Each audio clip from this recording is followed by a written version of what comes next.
Hello, this is Sister Sarah. I'd like to offer three short presentations on the Sacred Heart of Jesus for the month of the Sacred Heart, which is June. It's the Pope's intention that all those who are suffering should approach the Sacred Heart of Jesus this month. And that might include all of us, really. So I begin with a reflection on the Gospel for the feast, which is June the 19th, Friday. And then I'll continue that with a presentation on the biblical foundation in John's Gospel for this devotion, and thirdly, some reflections on the devotion itself as it's expressed today. These are very trying times. That's one of the maintenance men in our mother house said that as we were waiting to pick up our plastic tray with our lunch. And I agreed with him, although I'm not sure that what he finds trying is the same as what I find trying. What I do know is we are all in a strange and still unsettling time and place, and not sure how to feel or what the future will hold, what we should do next, how we will manage, and to some extent even whom to trust. Even if we ourselves have come through the pandemic relatively unscathed, we are keenly aware of the grief, loss, anger, distress, anxiety, frustration, and fear that many of our brothers and sisters in the human family have experienced and continue to experience. Some have likened this pandemic to the worldwide disaster of war, considering its immense consequences.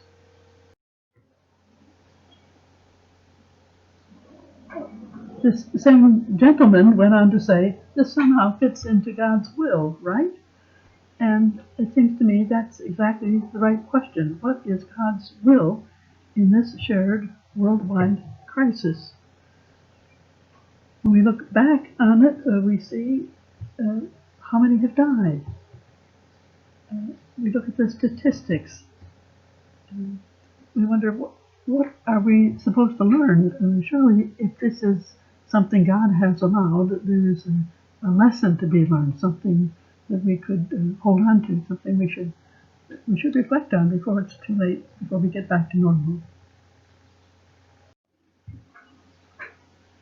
Among its many consequences, most practicing Catholics have experienced a certain loss and disorientation at being deprived of Sunday Mass and Holy Communion.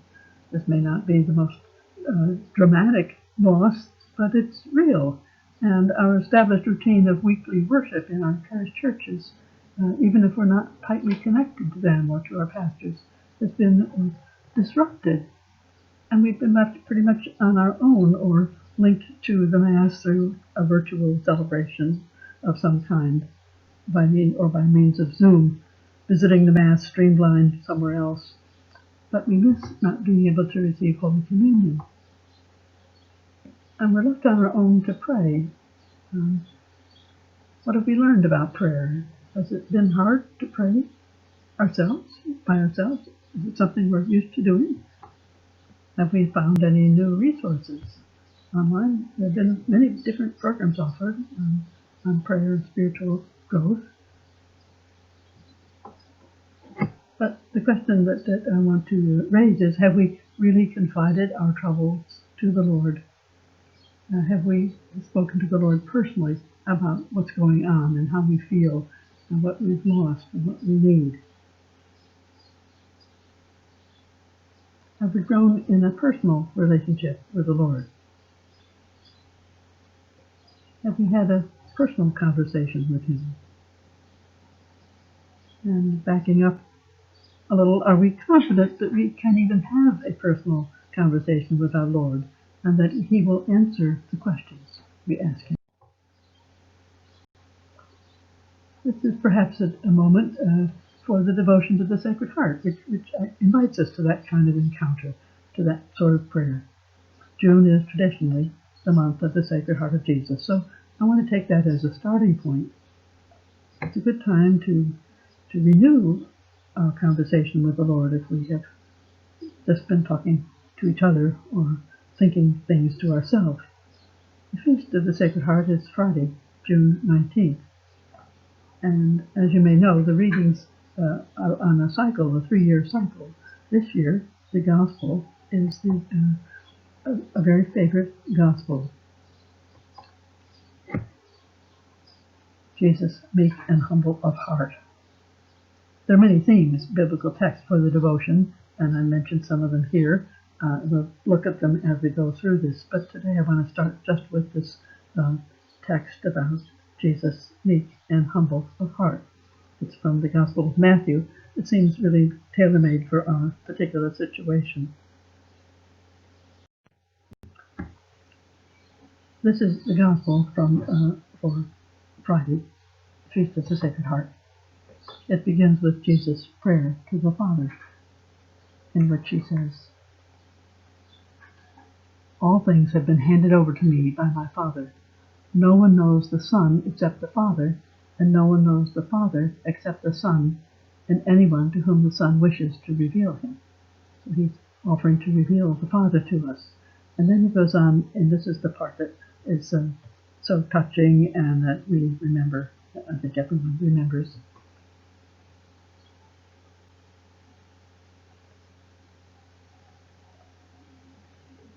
It's our Lord's invitation to come. Some translations said, "All you who are weary or heavy burdened, heavy laden." The Lord promises that if we come, He will give us rest. He will ease our hearts. And it goes on, remember.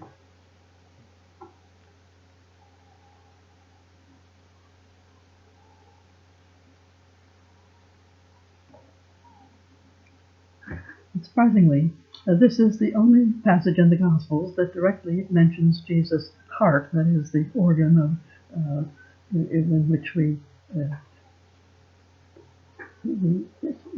experience love and affection, compassion. The Greek word cardia, meek and humble of heart. And that's, of course, why it's chosen for the Gospel on this feast day.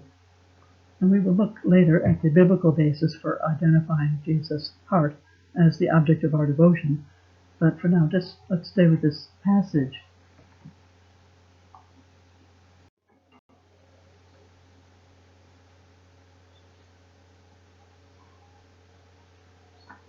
Jesus is telling us of his interior disposition. He is meek and humble of heart, meek and mild.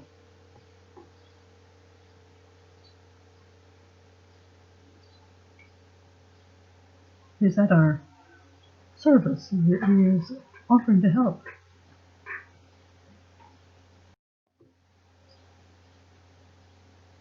It's an invitation.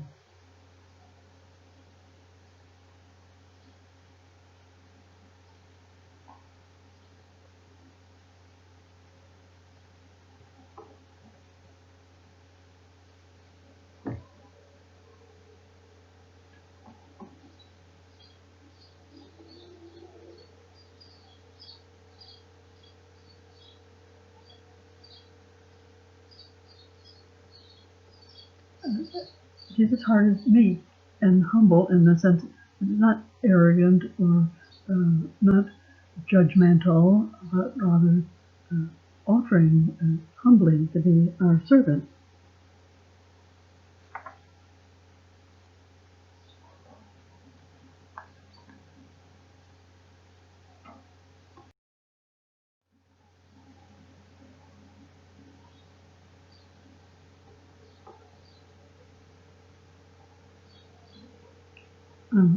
Supplying these images to encourage you to think about this as a personal invitation, an invitation to a personal relationship. We are learning from this passage how Jesus feels in his human heart, what his affections are, what he would like to offer us.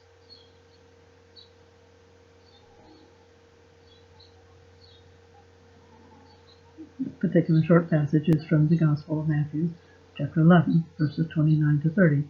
Look and see what the translation is in your own Bible, and maybe sit with that for a while.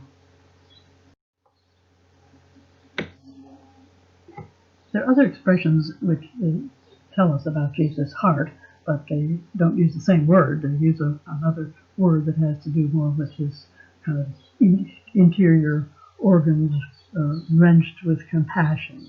And so we see, for example, this passage from the Gospel of Matthew. At the sight of the crowds, Jesus' heart was moved with pity for them, because they were troubled and abandoned like sheep without a shepherd. See Jesus over there in the corner. Jesus' heart was moved with pity. That's one translation. And another event would be Jesus' ministry to the woman of Nain, raising her dead son to life. In the Gospel of Luke, it says, as Jesus drew near the city, a man who had died was being carried out, the only son of his mother, and she was a widow. When the Lord saw her, he was moved with pity. So again, that's his heart. His heart was touched. He was moved with pity for her and said, "Do not weep." He stepped forward, touched the coffin. At this the bearers halted, and he said, "Young man, I tell you, arise."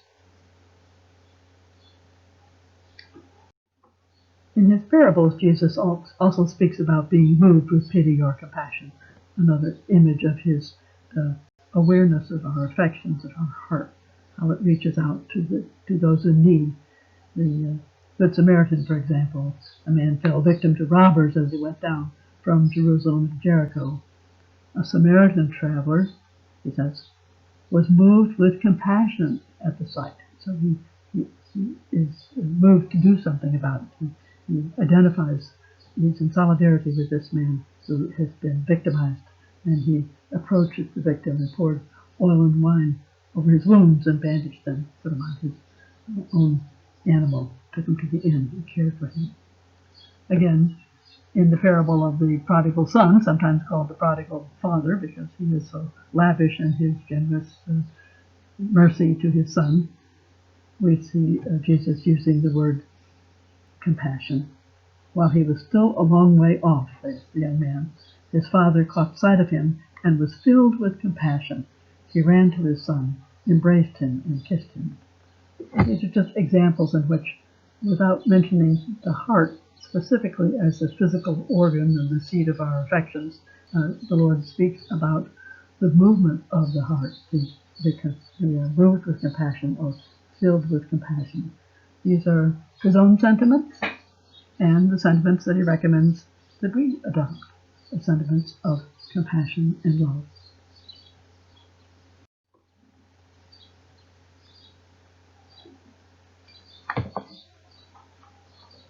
I am partial to the interpretation of this gospel by the 19th century Danish Lutheran Søren Kierkegaard in his book Training in Christianity. He talks about how the Lord takes the initiative in reaching out to us.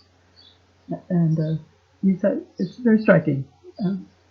He says,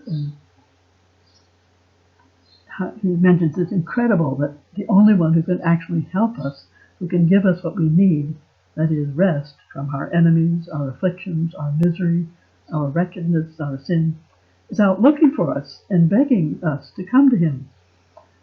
He is not just coming when we call, but he takes the initiative, calling to us to come and receive whatever we need, and he alone is in a position to give it to us. In his own words, the Danish philosopher says, "Wonderful, wonderful, that the one who has help to give us is the one who says, 'Come hither.' There is love in the act of a man who is able to help and does help him who begs for help, but to offer it, and to offer it to all. Yes, and to offer it to those such as can do nothing to help in return. To offer it, no, to shout it out as if the helper were the one who needed help, as if, in fact, he who is willing and able to help all was himself, in a sense, a needy one, in need of the sufferer in order to help him." This is not the way things usually go. The one who needs help usually calls out, begs, beseeches, labors to get access to the one who will help, and then must pay for it. But here, Jesus comes of his own accord, uncalled for, and cries out to us, "Come here." He cries out to all without placing any conditions in order to provide for our needs. Let us keep this remarkable picture in our minds as we recall that the Lord who calls us to come to him is not only willing, but eager, I really want to say dying, to provide what we need. This is what comes to mind when I read Pope Francis's exhortation on the joy of the gospel. Do you remember this 2 years ago? Pope Francis invites us all to a personal relationship with Christ.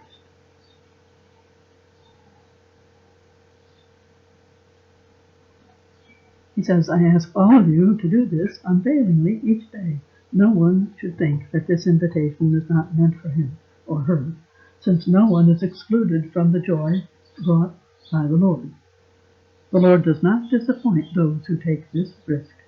Whenever we take a step toward Jesus, we come to realize that he is already there, waiting for us with open arms."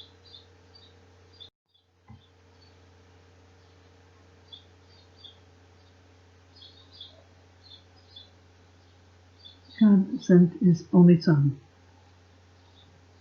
The Word became flesh. And taking on our flesh, he took on a human soul, a human heart,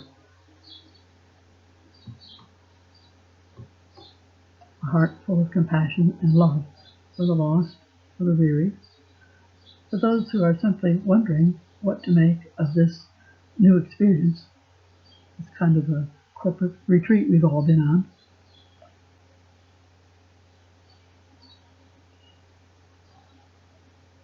Learn from me, I am meek and humble of heart.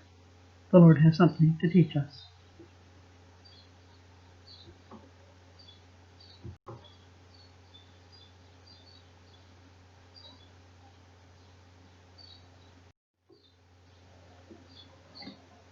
We have this image of the beloved disciple resting on the heart of the Lord.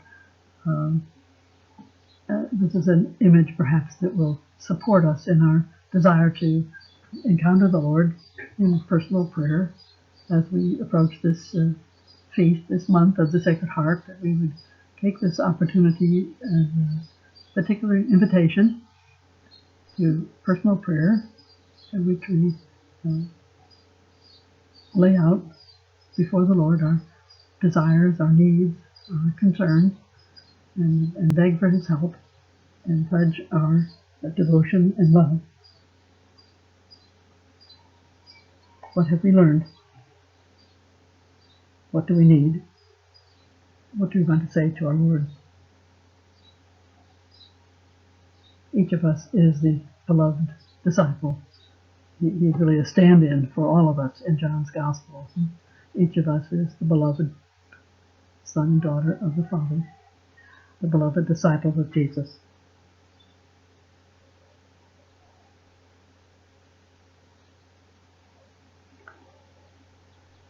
We go on next week to look at the biblical foundation for the devotion. It can't be just the one passage about "Learn from me, for I am meek and humble of heart." It requires something more, and the devotion itself was sponsored, you might say, by St. Margaret Mary Alacoque in the 17th century, as she received these revelations of our Lord, who asked for this feast. But the feast couldn't be established simply on the basis of a private revelation. That we're not required to accept private revelations, only the biblical revelation. So the concern of the Church and of the popes was, what is its biblical foundation? How can we show that it actually arises out of the biblical text and out of the story of salvation? So that would be my topic for the next presentation. This biblical foundation is really the